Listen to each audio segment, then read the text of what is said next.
तो एक बार ऑडियंस के लिए पीआरपी थोड़ा सा और समझा सकते हैं, लाइक इन कॉमन लैंग्वेज अगर हम बात करें तो पीआरपी में होता क्या, लाइक आपने बताया कि ब्लड निकालते हैं, उसको सेंट्रीफ्यूगल में घुमाते हैं और वापस इंजेक्ट करते हैं। तो ऐसा क्या किया आपने ब्लड में, या फिर ऐसा क्या चीज़, ये प्रोसीजर क्या करते हैं उसमें कि उससे ये चीज़ हो सकती है? राइट। सो ब्लड जो होता है बेसिकली उसमें कई सारे कंपोनेंट्स आते हैं। 55% जो ऑफ ब्लड जो होता है वो प्लाज्मा होता है, जैसे कि मान लीजिए पानी हो गया, और 45% बाकी का हो गया वो उसमें बहुत सारे तरीके के सेल्स आते हैं। रेड ब्लड सेल है, वाइट ब्लड सेल है, प्लेटलेट्स है।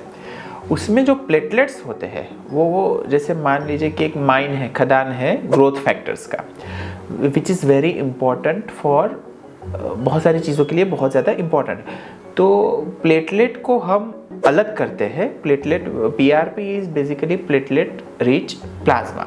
तो ये जो प्लेटलेट रिच प्लाज्मा जो होता है, पूरा ब्लड अगर इंजेक्ट करेंगे तो उसका उतना फ़ायदा नहीं है।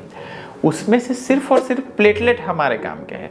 तो प्लेटलेट को हम सेंट्रीफ्यूगेशन की मदद से अलग निकाल देते हैं, और वही प्लेटलेट जो कॉन्सनट्रेट बनता है, उस कॉन्सनट्रेट के अंदर प्लेटलेट ही ज़्यादा होते हैं। तो वो प्लेटलेट को हम वापस बॉडी के अंदर इंजेक्ट करते हैं, जिसके मदद से जो प्लेटलेट के अंदर जो ग्रोथ फैक्टर्स होते हैं वो रिलीज़ होते हैं, और जिससे आपको हेयर फॉल के लिए या फिर फेस ग्लो के लिए या फिर बहुत सारी और चीज़ों के लिए भी हम वो प्लेटलेट रिच प्लाज्मा या प्लेटलेट रिच फाइब्रिन जो पीआरएफ हम बोलते हैं उसका यूज़ हम करते हैं।